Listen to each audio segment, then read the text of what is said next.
Digital ladies breaking the chain, rising in crypto, we're changing the game. Crypto frontier, we're claiming our space. Not your keys, not your crypto, know your place. Unscripted, we're bold, we're free. Melissa, Keda, Lady K, and Opti. Dip a toe, come ride this wave. Digital wealth, we're here to pay.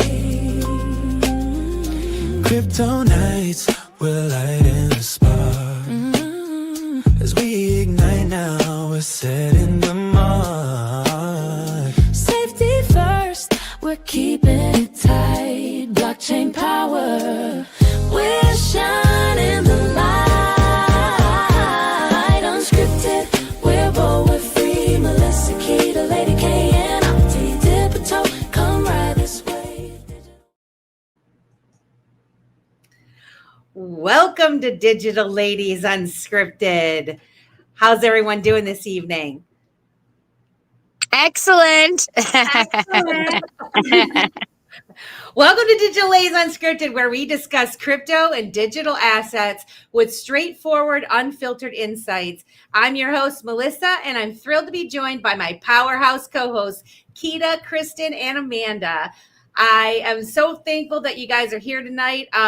As we know, tonight we're focusing on the essential tools for entering and exiting the crypto world, the on-ramps and the off-ramps. Think of them as the golden gateways that make digital assets accessible for everyday users like us. On-ramps let you convert fiat into crypto, and the off-ramps allow you to convert your crypto gains into fiat to send back to your bank. Now, why do these matter? In a $1 trillion ecosystem that's still maturing, these ramps are the bridges between traditional finance and the wild west of Web3. They slash barriers for newbies, fuel adoption by making crypto practical, and keep things legitimate with built-in regulations like KYC to prevent fraud and build trust. Tonight, we're going to look at some of the top regulated options in the United States and Canada and touch on self-custody wallets for those who want full control. Without further ado, let's dive in. Keda, you want to take it from here? Sure. First, we'd like to welcome the audience and take a quick poll. What's your go-to on and off ramps? Let us know in those comments right there so that we can kind of talk about those. Ladies, what are your go-to on and off ramps? Well, personally, I've been using Uphold for an on ramp. I frequented Coinbase. Those are my two top ones that I use the most. What about you guys? Yeah, I mean, I think I started with Uphold. I do use Coinbase. I was really liking their, they had that subscription fee where you didn't have to pay trading fees. And it was like $20 a month. So it was like super cheap, like one order a month, you saved money. But then they upped that. So I was back to like Uphold. Yeah. Yeah. Much like Lady K, I started off with Uphold. That was the only place I could get XRP, especially here in Texas, unless you had a VPN or something else. Uphold was pretty much it. When it comes to off-ramps, a lot of that was kind of drying up. So I did get an account with Caleb and Brown, and that's kind of been where I can see them really being able to fulfill any type of requests that I have. What are you using in Canada, Opti? Well, Uphold liquidated me, guys. So I'm not allowed to use Uphold. I've gone through, so many different trials. It used to be I would on-ramp through Lobster. I've told you guys the story where there was a time where MoneyGram had the deal with them, and so I could go to any post office. They took that out about a year and a half ago now. So there's an app called ShakePay that I use. You can e-transfer there and back, but they only convert to Bitcoin or Ethereum, and the minimum amount that you can move Ethereum is $100. And they just added Circle, USDC, is that right? And so I use it through Coinbase. So if I need to off ramp, I send things to Coinbase, and then I convert to Bitcoin or Ethereum or USDC, and then I send it to ShakePay, and then I send it into my wallet. Ah, Wow, that's a lot of steps.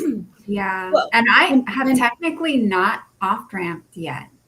yeah. So I don't know how that's going to be. But isn't there also a fee at each point in that? Well, and we're gonna talk about that all throughout this show, because there's different strokes for different folks, different options available out there. And let's before we go further, let's welcome some of the people that are in the chat right now. We have 29 people watching. Who do we got in here, guys? Oh, we've got a few people. We've got Uga Tiger. He's under the D Crypto Tiger. We have Silver Days. Also, Miss Ellis. Island Ghost Stephanie's in the house. Stephanie Stone is in the house. Texas Guns is in the house.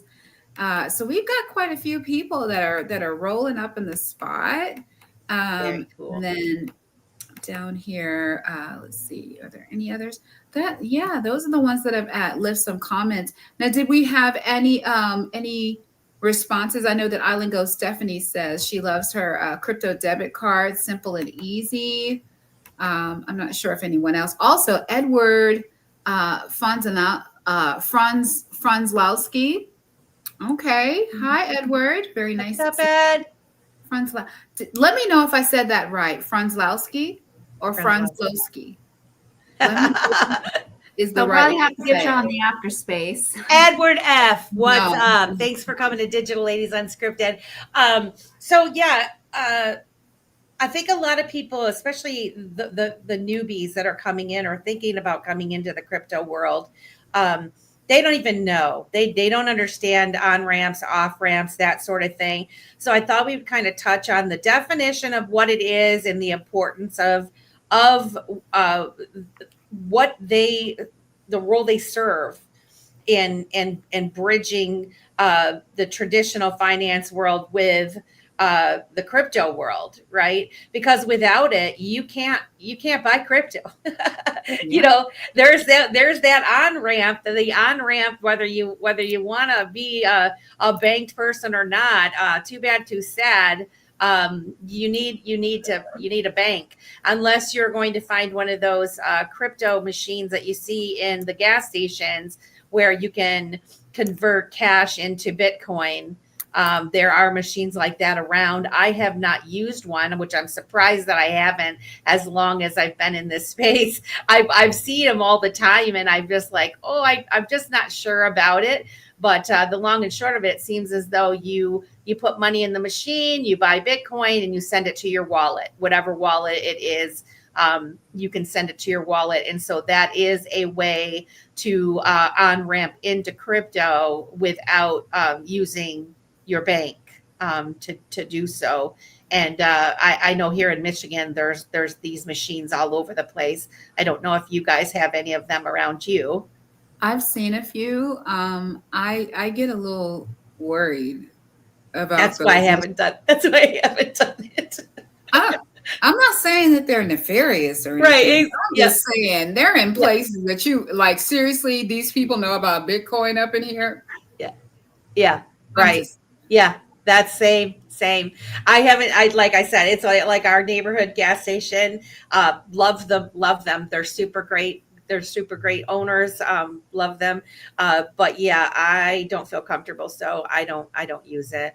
I don't use that, but basically, wanted to describe the definition of what the on-ramp is. Crypto Tiger, we love you. Thank you so much. 589, the magical number. We appreciate you. But basically, a crypto on-ramp is a service, a platform, or a gateway that enables users to convert their traditional fiat currency, such as USD or in Canada, CAD, into cryptocurrencies. And so basically, it's going to involve linking your bank account or your credit or debit card or other payment methods in order to purchase digital assets like Bitcoin or Ethereum or XRP. And so along with that comes the KYC nature of it, right? Because whenever you're dealing with your bank, the KYC is the know your customer. And so, they have to know who you are in order for you to do that. And a lot of these on and off ramps, they're all regulated now. So, you have to be KYC'd. There are some still, I think, that you can just use a debit card, but it's like a certain amount, like a low amount. And a lot of your banks won't let you do it, won't let you use it for that. And so, but I wanted to kind of touch on some of the crucial reasons for that. Does anybody want to touch on that? Well, I just want to point out that, I mean, they're really important because how else are you going to get crypto, right? I mean, there are some proof of work networks where you can throw up a miner and start earning without having bought it first, but those are few and far between. I mean, even Algorand, if you want to validate, you have to actually pay a 2 algo fee to start. So you need to have had the crypto to begin with to even then earn it validating, right? Another way is to pay someone, and have them send it to you. But other than that, really, it's the only way to like get into crypto. Mm-hmm. Yeah, and the whole paying someone, or Amanda can probably touch on this too, about lessons of opening wallets, opening wallets for people, right? Oh yeah. Opening wallets for people and having or funding wallets for folks. You might not want to do that, right? You want to tell people why you don't want to do that, Amanda? Yeah, because on the blockchain, you become the parent. And so you can actually see what wallets are parents to other wallets. Now, I know that there's protocols that have shifted because I started on Stellar. A lot of this information comes from that. But I know that at one point they were they changed a protocol where I think that it would be allow banks to do it, right? So the bank actually puts up that initial amount that you need to have a wallet. So they were having this is how I really learned about it, because they were talking about the parent wallet and then all the children wallets. But on the XRPL, if you go to any wallet in the back on the ledger, it will tell you all the wallets that wallet made. And so for me personally, that was actually one of the things I was trying to do with the Wandering Footprint, right? Is you bought your membership and then I would help you get your wallet on the ledger. And I have stopped doing that specifically for this reason, because I don't want to be a parent to somebody. I don't know who you are. I don't know, and I don't know how that will eventually play a role in the future with, should somebody that you help create a wallet and fund do something nefarious, and it's actually, there's a story that I know in the ledger over the past year where somebody had asked, they were low on funds. They asked somebody to help them out. The person sent them funds. Well, they sent funds to a brand new wallet. And so they funded it. So they became a parent. And then this person was a nefarious person. And so, yeah, I would highly suggest that you do not open people's wallets, and even if you definitely don't know somebody, check on the ledger to see if it's funded yet, because obviously you can be given an address. You can think that that's a working wallet, and you can actually be the first person to put in funds to it, and therefore you become the parent wallet. Yeah. I think it's also important to understand this so that when you are checking the ledger and you see a parent wallet, you understand that doesn't mean that person, owns that wallet. It's just that's just the wallet that created it, right? And all the wallets go back to the Genesis wallet. So they all had to be created down the line. And so for those of you that are watching, so many folks want people to do things for them, right? And I understand it. You're busy, you want to get into crypto, and you're like, I'm going to have my nephew do this and send it to me. And I'm not saying anything against your nephew. Your nephew's probably a really good kid. But what if he's doing something that you don't know that he's doing, right? Or you find a nice person that befriended you, and they're going to help you, buy tokens that you don't know how to get, and all this kind of thing.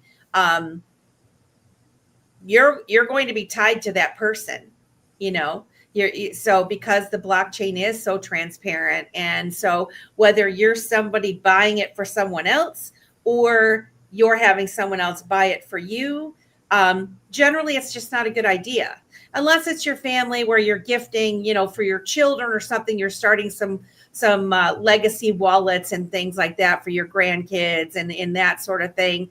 But you still want to be careful even with that, right? And so education is key, talking about these things, learning about them yourselves, and, dipping your toe a little bit, getting a wallet, getting set up with something that you're comfortable with, like a Coinbase or some of these larger platforms they've kind of been around for a while, right? They're not this abstract company that's popped up out of nowhere. Coinbase has been around for a really long time. Uphold's been around for a long time. And there's some others that we're going to talk about. And, getting it hooked up with your bank and doing the KYC and buying it yourself is the best way, I think, to go about things when it comes to this. What are some other benefits or like the important aspect of the on and off ramps? Like they provide the liquidity, right, to be able to come in. Without them, no money, honey. You're not buying crypto. Yeah. So, I mean, there in any transaction, there has to be a buyer and a seller, right? So you got to have somebody that's going to be adding that liquidity in for you to be able to get it, or vice versa. You're selling it, so you're now giving what they want. So, I mean, there always has to be that, but at the same time, you just don't want to get caught up in the process. Well, they're kind of like the floodgate of coming into crypto. All of these institutions, we've covered on Dip a Toe show, back in the day, talking about like Choke Point 2.0, where they were actually trying to prevent some of these institutions of providing these services right early on. Why do you think they were trying to stop them in the early days when it comes to the on ramps, particularly the off ramps, but even the on ramps were kind of being choked off? Why do you think that is? I mean, you cut someone off from being able to buy or sell, and you just kill crypto. Yeah. I mean, how does it survive when somebody cannot on ramp and get money and then, go to a decentralized wallet? But if you look, like a lot of the XRPL wallets now, like Xammon and Joey, they have on and off ramps right within the self-custodial wallet. So that's, I think, important, because if you can on ramp to those wallets and then you can transact within the decentralized exchange, and then you can actually save the fees that the centralized exchanges charge. So, there's pros and cons to those centralized exchanges. Absolutely. Yeah, I think number one, just like you said, Lady K, slowing down the motion. The snowball's rolling down the hill, and they're like, no, we gotta slow this down. Because, taking money out of the traditional banking world, traditional finance, and putting it into this new DeFi space, you're taking money from somewhere and putting it somewhere else. And so depending on how many people do it all at once, it could really cause damage to wherever you're taking the money from, right? So that has to be really controlled. And the other thing too is, the whole objective of the banking industry are the fees, that are associated with the transactions that are happening. So if we're taking away those fees, how are they then making money? And so, of course, they have to slow this down or put fear out there so that people won't want to get into it, because they don't want you becoming your own bank. They don't want that. Yeah. Can I add to that? Because it's sort of like where I sort of wanted, I was hoping the conversation would sort of go there here, because I just find it so fascinating because, you know, I've brought it up a whole bunch of times with you guys, like with the truthers, right? And the truthers are just like so sure that crypto is the worst thing ever for our sovereignty.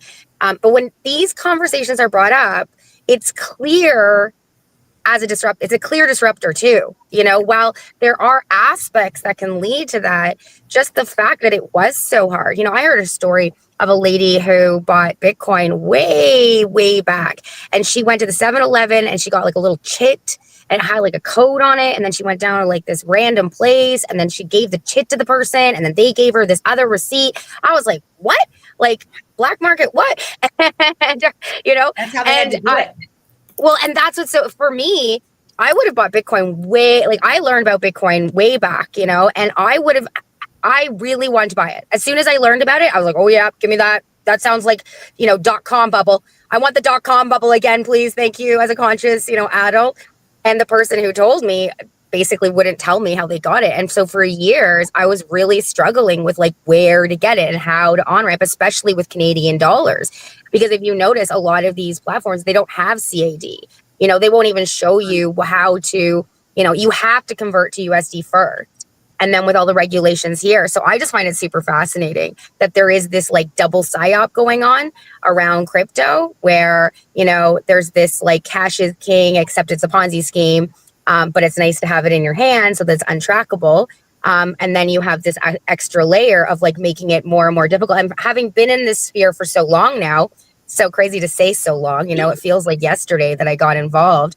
Having been here so long and seeing how many things I've used that I can't use anymore, you know, and how it's sort of been rotating through. And I always wonder if like the Basel compliances that they've played a role in what's, you know, okay, but all the backdoor deals, you know, like MoneyGram and things like that. It's very fascinating to watch, just sort of like the psyop happening to make people afraid and to limit. Yeah. Man, I will say this. Those that gave it their attention and due diligence and trying to figure out, like you said, you know, the only places that you could buy XRP, it was very challenging for everybody to buy XRP or XLM or XDC. You know, Bitcoin was easy compared to some of those, right? Except for in the very early days of Bitcoin, like you say, you know, they were doing the physical meetups and doing all that stuff. And so it's quite incredible how far it has come since the inception of the idea and people really kind of taking off. And I will say, you know, if anything gives me, you know, inspiration and hope, it's those early Bitcoiners that said, we're going to do this, man. We're going to put this lore out there and we're going to talk about it and we're going to get people to start adopting it little by little by little. And they did. And they had people that had open eyes to go, oh, what is that? I want some of that. I'm going to go meet up with some of these people and do this sketchy thing, you know, and spend $20 on Bitcoin or whatever. And then by the time I roll in, you know, all of that's already been laid out. But I'm start looking at assets like XRP, and it's like, well, you can only buy it here, and you can only buy it there, and you know, it's very hard. And so if I would have just given up, I would have never been able to buy it at, you know, the lower prices. Now, as we're farther down the road, like you said, Ati, they've evolved so much that things that we were using back in the day, a lot of them, they've either been assumed by other companies or they've just clearly just like went away, or people just stopped using them altogether because something better was built, you know, and that sort of thing. And so Yeah, it's been an interesting experience so far with this space, to say the least. I had someone once ask me, like, she was like, I'd buy crypto, but like, how do you even know what you're buying? Like, it's invisible, right? Yeah. So, and it was a fair point. I Yeah, think yes. that we have all had when we got into crypto. And so, I want to remind people that CoinMarketCap does show the exchanges that cryptocurrencies are on. So, you need to, like, if you look up XRP and and you find that, and you can look at the exchanges it's on, especially if it's a reputable license exchange and you go on there and buy it. When you set up your wallet and transfer it, you can see that transfer on the ledger, and then you could see on the Explorer on the ledger itself that you hold it. So that's how you can verify you got the real thing, and how you can check where to get the real thing. Yeah. And it is really cool though that even though some of us are, we've been frustrated because we've been here for such a long time, they didn't prevent us from getting these assets. They sure didn't. Okay, they didn't. And now, as they've had time for us to beta test it all and figure this out, which, early adopters of anything is very risky, right? And so, there are some of us that dipped our toes in early, and, we kind of watched all this stuff take place. Now we've got the rules and regulations coming into play, and these platforms really getting it nailed down to where they're compliant, and they can control how people enter the space, right? And whether people like it or not, that is very important, because, like I said, they bridge the traditional with this new DeFi, and that is what's going to drive the mainstream adoption. These larger platforms are going to bring it in. They're partnering up with the banks, or they're playing with the banks. So banks are playing with them, I should say, to allow us to, buy crypto through Coinbase or Kraken or whatever. And so I think it is very important. They also have the regulatory compliance aspect of it. And for newbies coming into the space, most people do want something that they know is regulated, or that they are adhering to a set of rules and regulations, and it's not the Wild West. And that just ensures that your on-ramp is going to be traceable where the money came from to you. But it's also going to reduce some of those risks, like the fraud, where people are just stealing money, or they're laundering money and that sort of thing. So I think it's important. What do you guys think about that? I do think it's important. I think that we don't need it to be the wild, wild west. I think that there definitely needs to be the ability for someone to be private if they want to be.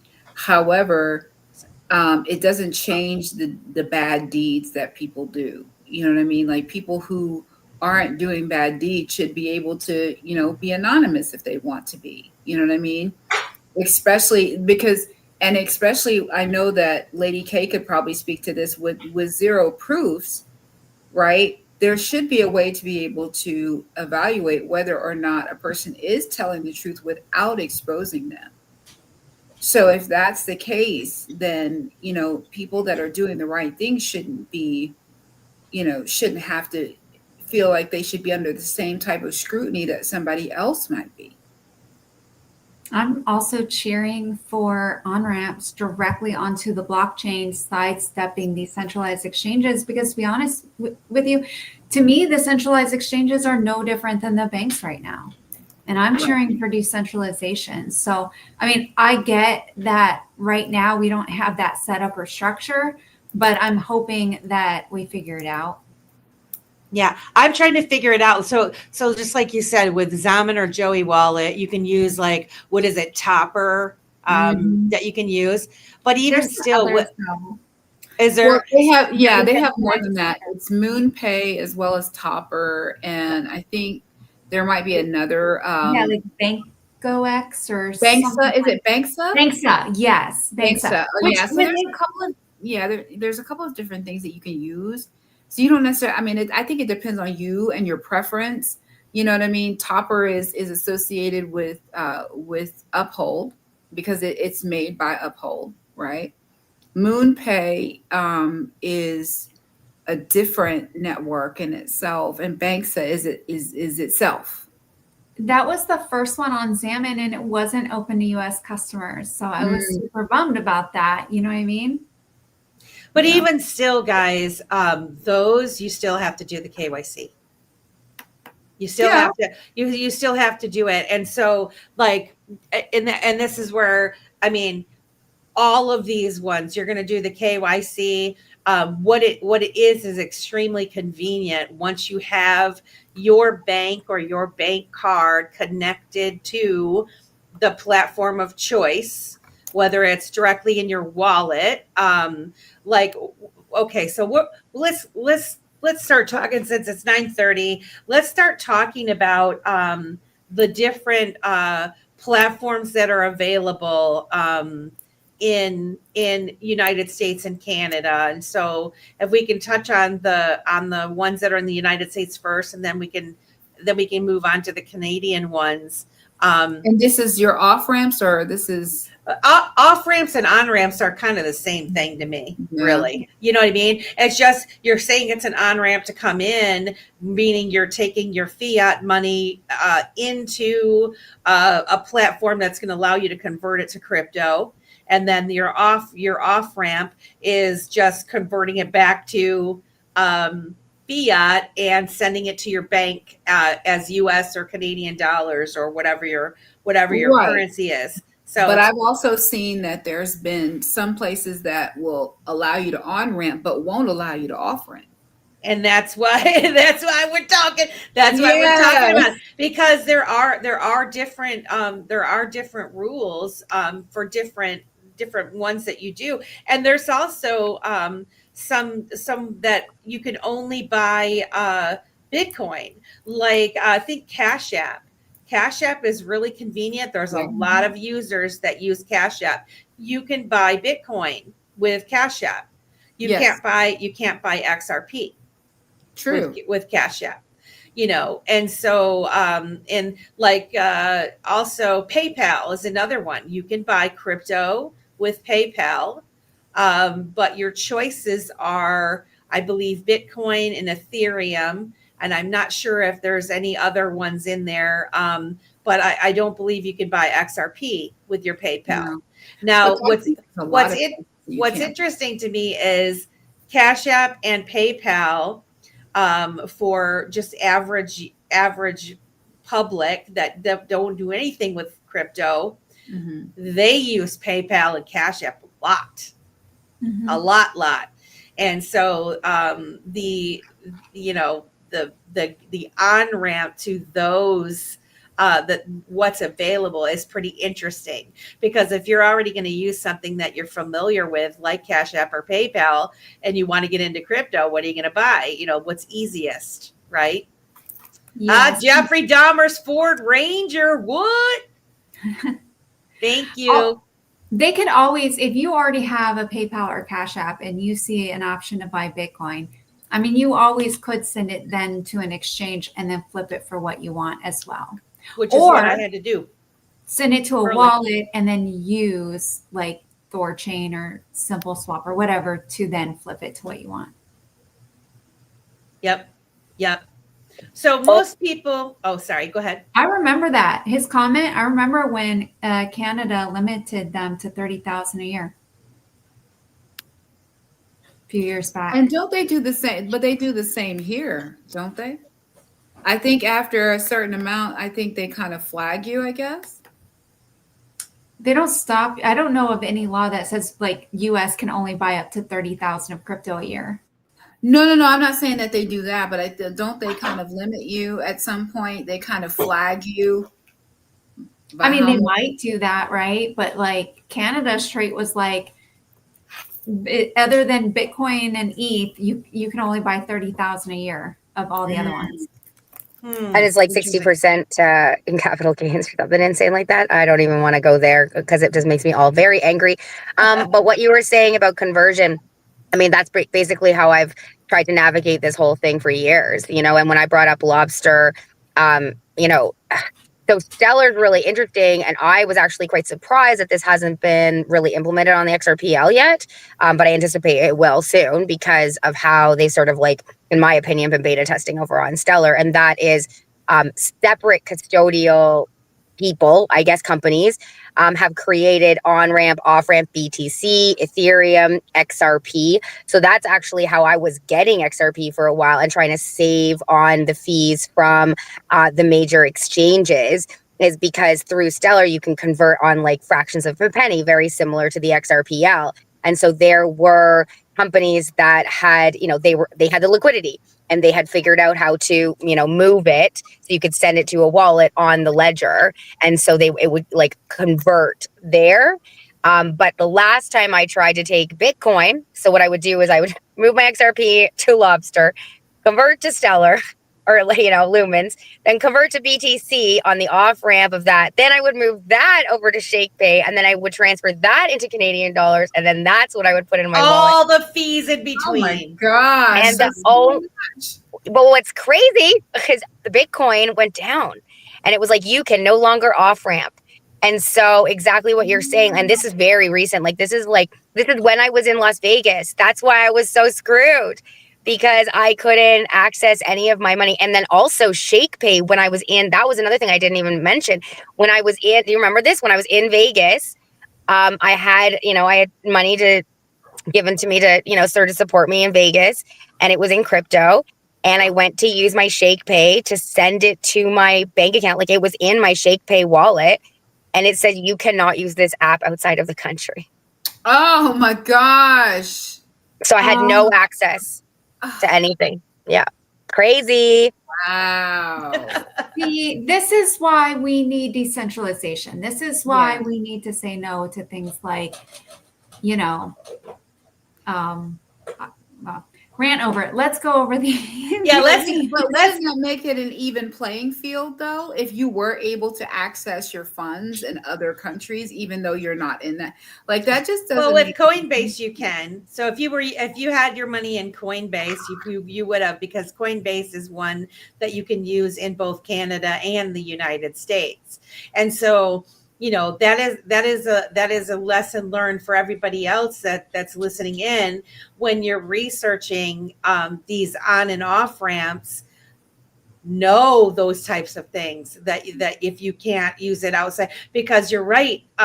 Some of them you can't use, like Opti. You were using Uphold, and then Uphold stopped servicing Canadians. And same with Caleb and Brown, they stopped servicing Canadians. And so everybody that lives in Canada, they cannot Binance gone. Right, exactly. And so the winner right now, winner chicken dinner for United States and Canada, happens to be Coinbase. So we have like 20 minutes left, and I thought we would just go through some of these in order. I mean, when we mentioning Coinbase, for those of you who don't know, they do support ACH. They support wire transfers, cards. They have an app that you can put on your phone. You can buy and sell Bitcoin, Ethereum, XRP. A lot of other tokens are available there. And their fees are fairly low. For ACH, it's a 1.5%. And they have like a million plus users. Mm-hmm. And so what are some other ones? Well, I mean, I'm sorry, go ahead. Okay. No, I was just going to say there's definitely, I mean, and some of these things are not available in different places, like Mexi and, places like BitTrue and, things of those natures, like I don't even have access to be honest with you, unless they're somewhat regulated, like a Coinbase or crypto.com or Robinhood. I'm pretty much limited, or Uphold. I'm pretty much limited. Like all those other ones, I just don't have access to. Well, here are the ones that are regulated and usable that we can use in the United States. Like I said, there's Coinbase, there's Kraken. Kraken is another popular one. They allow bank transfers, cards. They do have advanced trading with staking fees and stuff for people that do that. They have 10 million plus users. They're regulated by FinCEN. They have state licensing. They have strong security, and they're available in 48 states. And Canada. They've been pushing their advertisement here, and I have had people who have completely ignored me in crypto for years be like, what's this Kraken thing? I was like, oh my goodness. Release the Kraken. I always remember that. It was either KuCoin or Kraken that was involved, that was named in the Ripple lawsuit in California. And the judge had asked for a list of everyone that bought XRP, and they fought that, and then they ended up winning, protecting their customers' data. Yes. I can't remember if it was Kraken or KuCoin. It was one of the Ks. I think it's Kraken. I will say this. I think it's a Jesse Powell for Kraken.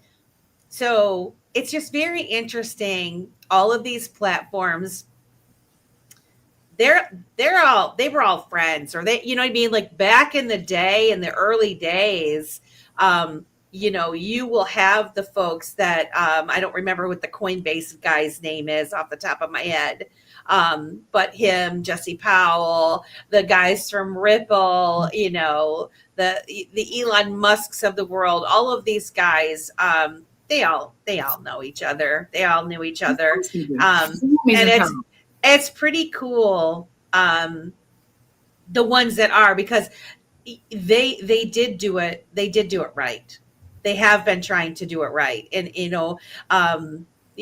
not that you can't beat them, join them scenario, but we're building the future financial system, and we want our people protected. We want you to be safe, but we want you to be decentralized. And that's what I seem to get from those guys, particularly the Kraken, the Jesse Powell person. Then we also, oh, sorry, Lady K. Oh, we have Gemini. Their key features are ACH, SEPA, wires. They focus on USD pairs. Their fees are 0.5% or less. Their user base is approximately 13 million people. They have an NYDFS bit license. They're SOC2 compliant. They were founded by the Winklevoss twins. And their emphasis is on institutional grade security. I will say this, Gemini, my friend works for a family office, and they were one of the first family offices in Texas to dabble in crypto, Keda. And they chose Gemini for the platform that they used for that. Nice. Yeah, this is pretty interesting that they did. And it's just interesting, the Winklevoss twins, they've been invited to the White House, and, you see all this fighting and all these things happening. And it's, again, it's who are the people that are sitting at the table? Who are the people that are in the rooms? Those are the ones that are probably going to come out the winners, in my opinion. Just my opinion anyway. Anyone want to take the next one? Because you guys have already mentioned it, being popular with Zaman, and that's the MoonPay. Yeah, MoonPay. Here's the thing about MoonPay. I think I've had more success with Topper than I have with MoonPay. I'm not going to say that one is better than the other. They're both platforms that you're able to purchase digital assets and cryptocurrencies through, but I've had more success with Topper than I have. I'm not sure if it's just the relationship that I have with Uphold, or if it's just, maybe that's what it is. But MoonPay sometimes is hit or miss with me. But the topper, I normally never have an issue with. It does connect directly to my Google. It will. I don't keep any passwords or anything like that for, my digital assets and cryptocurrencies on my Google account. So, With MoonPay, that was the only one that you could do on Lobster. I'm pretty sure HBAR, they might be doing it with HBAR down too. Anyways, they would always flag in people's bank accounts, like when I was trying to get people teaching people how to put crypto into on the Stellar Ledger. MoonPay would be flagged in their banks, and even my American friends. And so they'd have to call their bank, and they'd have to say, and there's also a KYC. Also, their fees are pretty high, to be honest with you. But like you were saying before, like when you don't have a lot of places to go, you sort of, that's what I was, for the first 2 years I did this, every time I moved crypto, I would take a screenshot, just to try to go back in the end and see where all the fees were, right? Because with them, their base fee is $6. Now, the more you put on, the less the increment, it's not a percentage, but if you're somebody like me who only wants to put in, $20 to $50 at a time. And so your, base fee is so much higher. Than if you were to put in, I don't even know, $500 or $1,000, the increment, it gets a lot smaller, sort of the more you go up. But yeah, I mean, MoonPay was the only one that I was using for years also. Well, their fees are 4.5%. That is high, right? That's very high. Their key features are card bank ramps integrated with wallets and exchanges. Their user base is 20 million. And regulation, they are FinCEN, EU, MiCA compliant, and non-custodial on-ramp partners like Phantom Wallet. Oh, wow. Okay. And they also are KYC. I remember that was the moment where I had to take a deep breath and do my picture of my face. And I had to really have a come to Jesus moment of okay, you're not going to use this against me, right? Yeah. I've never heard of this ramp network. I don't know if you guys have. Mm-hmm. I've never heard of it, but when I was doing my research, they have instant card, bank buys, API for devs, fees of 1.5% to 2.9%. They have 5 million plus users. They're regulated through FinCEN. They're ISO 2001 27001 compliant. I guess they have fast fiat to crypto for DeFi. They support 150 plus countries, including the United States. So maybe that's why they're really probably popular in other countries, and that's maybe why I haven't heard of it. And then of course we've already talked about PayPal and Cash App, and then one of my favorite ones, and I mean, it's not for everybody, but I personally like Uphold. I feel like Uphold has been doing, they've been building correctly, to my knowledge, the way that they've gone about things. They have multi-assets trading there, crypto, stocks, metals. You can deposit with your card, or you can do bank transfers. They do have fees up to 1.95%, but they have 10 million users. They're regulated by FinCEN, MSB. They are AML and KYC compliant. AML stands for anti-money laundering. But I guess we're not able to stake in the United States. But it does support 250 plus assets. So I had stuff on there that was staked, and when they stopped, it went right back, and they're like, can't stake it anymore. But they didn't, you just had to unstake it. You got your stuff back, or they didn't take your stuff.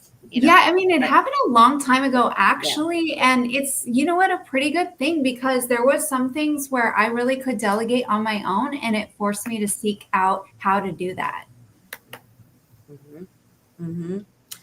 Mm-hmm.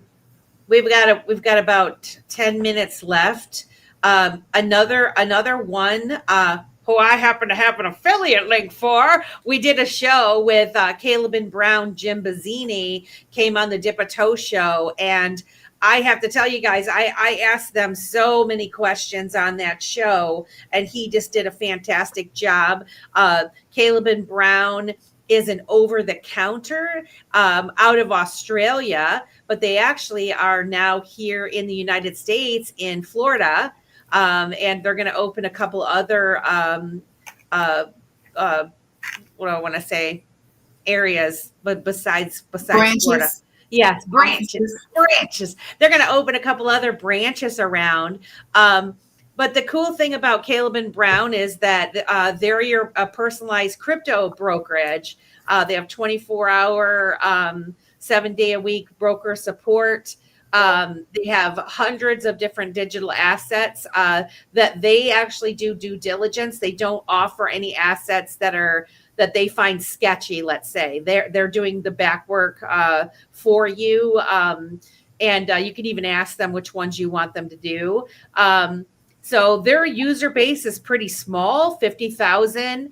Originally, they came out and they were for like the higher net worth people. However, they are trying to help the little guy, and there is no minimum balance for you to open up your account.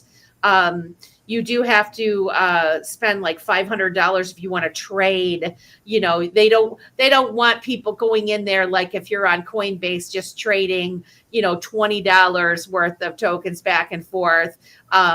They really want like, you know, $500 minimum if you're going to trade, say $500 worth of XRP for $500 worth of HBAR or something like this, right? And that is the only time they take a fee there, and it's a straight fee. And of course, I can't remember what the fee is, but it's a standard fee. But you can load. Oh, we lost Keda. Oh, there she is.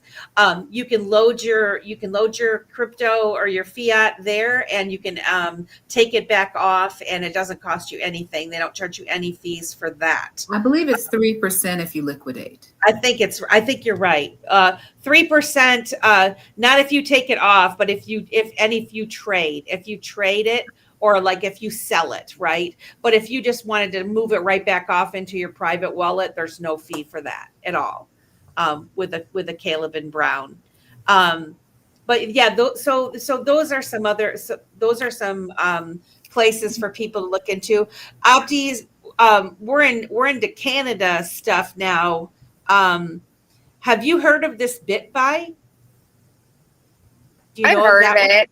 I'm not very familiar with it. I don't know if there's somebody in the audience that knows like an equivalent to Caleb and Brown, because they're not supporting Canada anymore. And that's, you know, for me, I always think of that, like, you know, if I were ever to do a presentation at like the church or, you know, with my family who has savings, you know, the things we've talked about, like, I think it's super important for self-custody. But like we were talking about, like there's so many ways for it to go wrong, that, you know, I do think that there's a place for, you know, Caleb and Brown. It's like having a broker, you know, where somebody is in charge of the funds, and like they sort of ensure that it's there still, and you're not going to send it to the wrong wallet or whatever. So I don't know if there's somebody in the comments that has that, but yeah, no, I'm not, I've heard of it, but I'm not familiar with it at all. Yeah, I totally understand where you're coming from. And it sucks because, you know, at the end of the day, they do have white glove service, and they do offer, you know, that service to be able to say, okay, you've got an actual broker for yourself, you know what I mean? For your business or for your account. So I haven't heard of anything. Is it Kraken that has something that's similar? I don't think so. I know that they are looking, I mean, they will eventually service Canada again. You know, I do believe that they will. It's just it's a matter of time before they open it back up to Canada. But yeah, I don't know of any other service that does for Canada. There was another comment that you popped up earlier, and they were talking about other exchanges that you could use in Canada, but like I said, the ones I've told you that are the only ones that I'm familiar with that I've even tried. I I was going through phases where I was trying everything. Like, like 6 years ago, I was just sort of curious about the fees and what was working and what was not. And I would just keep trying them. But, you get burnt out in this whole sphere, guys, You find something that you're comfortable with too, though, right? Whatever. What's working. Yeah. And if it breaks down, then you're sort of forced into another, like, that's why I ended up on Coinbase. I was like, all my other ways that I had used, were eliminated. And I mean, I can't even tell you how many exchanges over the years that, have been like, sorry, we are no longer allowed to give you your money. You better get it off the exchange and send it somewhere before we close down. I have apps that like, you could not use this in your country. Like, it's so crazy. BitTrue. I mean, BitTrue was huge. BitTrue used to list the tokens on the XRPL. You know what I mean? And then one day it was, if you're a US customer, get it off our exchange. I still have stuff locked up in BitTrue because it costs too much to move it. Yeah. Well, they were the ones that were like, you don't have enough to move. That was where I kind of experimented with some of the things. And I was like, what do you mean I don't have enough to move it off here? Like, I did not like it at all. So or they have it tied to a coin that you actually don't have access to. Yeah. Yeah. You got to look at your pairs, people. Yeah. You got to look at your pairs. Well, we've got a couple minutes left. I did want to just for those that are, first of all, if you guys could come to the after space, I posted the link in the comment. It starts at 10:10 and it's on X Spaces. And we can continue this conversation. I just wanted to kind of quickly throw some self-custody wallets out there, because if you are interested in onboarding, on ramping on with any of these platforms, you might not want to just hold it on that platform. And so there are some self-custody wallets for beginners that are fairly easy to use. You guys want to touch on a couple of those in the next minute here? Like Which Joey one? Wallet? Is that what you're talking about? Well, like Joey Wallet for XRP. There's Exodus. And Hashpack for Hedera Hashgraph. Right? Para for Algo. Xammon and Joey, I think, are the biggest, right? There is Trust XRP. Wallet. There's Gem. There's Bifrost, which a lot of people, forget and sleep on. And they're integrating a lot of things now. And those are all the hot wallets. And of course, Mad Labs. If you want to, I love Mad Labs. I'm starting to sort of train myself a little bit more and pull out my computer to do that. But yeah, and then Thor. Doesn't Thor Chain have a wallet, a Thor wallet? Yes, they do. They do. They have the Thor Chain wallet, but they also have the Mocha wallet that allows for people to utilize Thor Chain as well as to be able to utilize it for their business. Whether that's I can't wait till Mocha has all this stuff. Like, honestly, I was just so excited for that.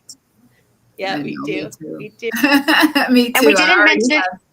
And we didn't mention First Ledger. That's how a lot of people got on last year at this time.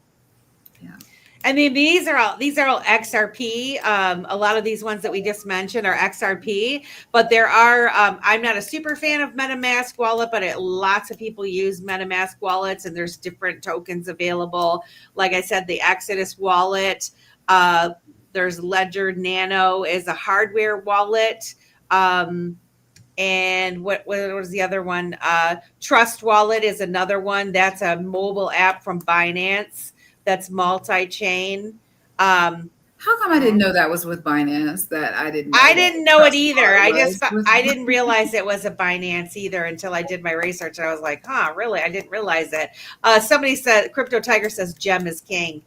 And Brian Wynn says Tangem is good for newbies. Tangem is works well with the XRP Xammon token and Xammon. Yeah. Yeah, Zaman has actual Tangem cards that make that hot wallet a cold wallet. So Also, MetaMask integrated support for XRP. There you go. There you go. It's 6:59. It's ladies. We gotta go. You guys, please join us in the after discussion. Thank you for visiting Digital Ladies Unscripted, and we'll see you next week on Monday. Have a good rest of the evening. Digital ladies breaking the chain, rising in crypto, we're changing the game. Crypto frontier, we're claiming our space. Not your keys, not your crypto, know your place. Unscripted, we're bold, we're free. Melissa, Keda, Lady K, and Auntie Tiptoe, come ride this wave. Digital wealth, we're here to pay. Crypto nights, we're lighting the spark. As we ignite now, we're setting the mark. Safety first, we're keeping